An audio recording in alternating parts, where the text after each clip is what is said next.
Abaturage batuye mu karere ka Gatsibo mu murenge wa Remera batunguwe n'urupfu rw'umusore w'imyaka 25 y'amavuko basanze amanitse mu giti, dore ko abaturage bavuga yuko uyu musore yaba yishwe akaza akamanikwa mwa kino giti kugira ngo abamwishe basibanganye ibimenyetso. Abaturage basabye ishami ry'ubugenzacyaha RIB ko ryakora iperereza ku rupfu rw'uno musore w'imyaka 25 y'amavuko wapfuye urupfu rubi cyane, dore ko bamusanze amanitse mu mugozi kugira ngo abamwishe bayobye iperereza kugira ngo bigaragare yuko uyu musore yaba yiyahuye, dore ko abaturage bavuga yuko uyu mugozi hano wari uziritse ni muri metero 15 uva hasi, bivuze ngo umuntu ntabwo yakorera igiti ngo azirike umugozi arinde ubwo yakwiyahura. Ubugenzacyaha bwatangiye gukora iperereza kugira ngo hamenyekane waba wishe uyu musore uri mu kigero cy'imyaka 25 y'amavuko bakamumanika mu giti bayobya uburari.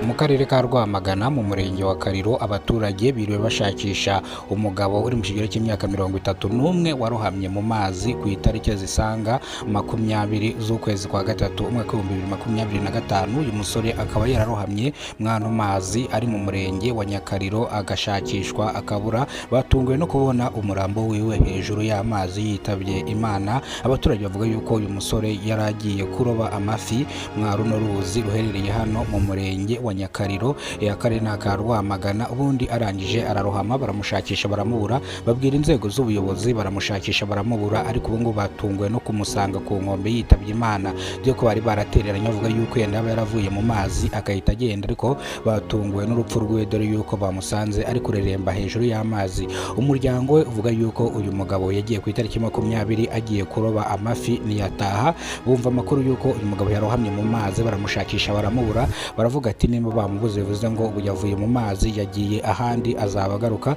ariko batunguwe nawe no kumubona yitabye Imana. Byarijije umuryango we, abandi bifata ku munwa dore ko uyu mugabo yari afite umuryango w'abana 3 ndetse nawe wa 4 n'umugore wa 5. Bino byatumye umuryango we ujya mu marira no mu gahinda, dore ko bavuga yuko baryaga ari uko yakoze inshuro. Ubugenzacyaha RIB bwabwiye abaturage kujya batangira amakuru ku gihe, dore ko ibindi batari babizi kandi bitigeze bimenyekana, dore ko abaturage bafashe umwanzuro wo gushaka uyu mugabo batabimenyesheje inzego z'ubuyobozi ngo zibafashe. Bivuze ngo ikosa riri kwa bano baturage batatangiye amakuru ku gihe, ndetse n'ubuyobozi buze bushakishe uyu mugabo paka abonetse. N'incamake y'amakuru, nimba ariko bwa mbere ugeze kubona umuyoboro wa Kidasamura TV Rwanda, ibuka gukora subscribe ufungura inzogera kugira ngo uzajye ubasha kubona amakuru mu gihugu cy'u Rwanda kandi yizewe. Tugiye kurambura amakuru mu buryo burambuwe, nyemerera unize iminota ya mikenya mubwire iby'aya makuru. Mu karere ka Gatsibo mu iki gitondo cyo kuri iki cyumweru ni mu murenge wa Remera, abaturage batunguwe no gusanga umusore uri mu kigero cy'imyaka 25 y'amavuko amanitse mu mugozi yitabye Imana. Abaturage bavuga yuko uyu musore yaba yishwe bakaza bakamumanika mu giti mu rwego rwo kuyobya iperereza kugira ngo bataza gukurikiranwa. Rero abaturage basabye ishami ry'ubugenzacyaha RIB yuko ryakora iperereza ku rupfu rw'uno musore w'imyaka 25 wapfuye urupfu rubi cyane, ubwo bari bamumanitse muri metero zisanga 15 hejuru ubujya hejuru, dore ko umuturage wabonye uno murambo yaragiye mu gishanga guhinga umuceri, arangije abona umuntu amanitse mu giti, avuze induru, inshuti n'abavandimwe ziratabara n'inzego z'ubuyobozi ziratabara, niko gusanga uyu musore amanitse mu giti yitabye Imana. Ubugenzacyaha bwatangiye gukora iperereza kugira ngo hamenyekane uwishe uno musore w'imyaka 25 y'amavuko bakamumanika mu giti, dore ko imodoka ishinzwe gutwara imirambo yahise ihagera kugira ngo uyu musore ajye gusuzumwa bamenye nimba ari umugozi wamwishe cyangwa yishwe, ahubwo akaza kumanikwa mwa kino giti. Abaturage mu gahinda n'amarira barasaba inzego z'ubuyobozi ko zaherezwa umutekano uhagije hano mu murenge wa Remera. Bavuga yuko ibisambo bibajujubije kandi amanywa nijoro. Bavuga yuko rero bakeneye irondo ry'umwuga rikora rya kinyamwuga, pana bano barara ku kagari gusa ntibarari bazenguruka mu ngo z'abaturage, kandi bakaba bishyura amafaranga angana na 200 amafaranga y'u Rwanda. Bavuga yuko rero rino rondo baryishyura amafaranga y'ubusa, bavuga yuko bibwa amatungo yabo, irondo ngo ryibereye ku kagari, bavuga yuko iri rondo ricunga ku kagari gusa.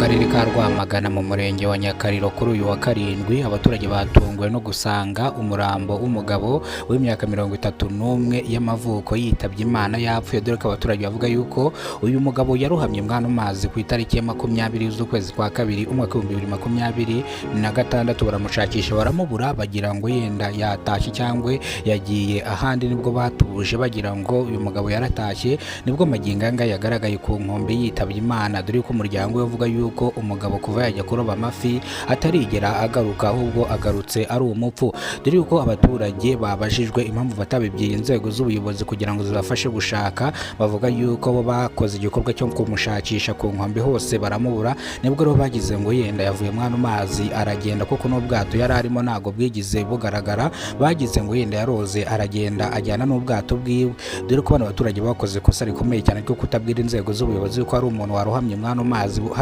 mazi aherereye mu murenge wa Nyakariro mu karere ka Rwamagana. None umugabo w'imyaka 31 akaba agaragaye yitabye Imana ku nkombe. Uyu mugabo yari afite umuryango w'abana 3 nawe n'umugore, bakaba abantu 5, bivuze ngo umuryango uvuga yuko baryaga ari uko yaciye ishuri, bari mu gahinda n'amarira, bavuga yuko umugabo wabo ari we witaga ku rugo kugeza izi saha, barashaba ubufasha kugira ngo nibura ubuyobozi bubafashe, kubera ko ngo barya ari uko bakoze. Bino rero byatumye benshi barira, abandi bajya mu gahinda, dore ko abaturage basabwe ishami ry'ubugenzacyaha RIB yuko uyu mugabo yajyanwa gusuzumwa bakareba koko nimba ari amazi yamwishe, kubera ko ashobora no kuba yarishwe akaza akajugunwa hano ku mazi hejuru kugira ngo bigaragare yuko yaba ari hejuru y'amazi, dore ko bavuga yuko bashakishije igihe kinini cyane uyu musore baramubuze, akaba agaragaye yapfuye. Amakuru yacu ni hano tuyasubikiye, amakuru nakagaruka nibwo bwa mbere ugize kubona umuyoboro wa Kidasamura TV Rwanda, kora subscribe ufungure inzogera kugira ngo uzajye ubasha kubona amakuru mu gihugu cy'u Rwanda kandi yizewe.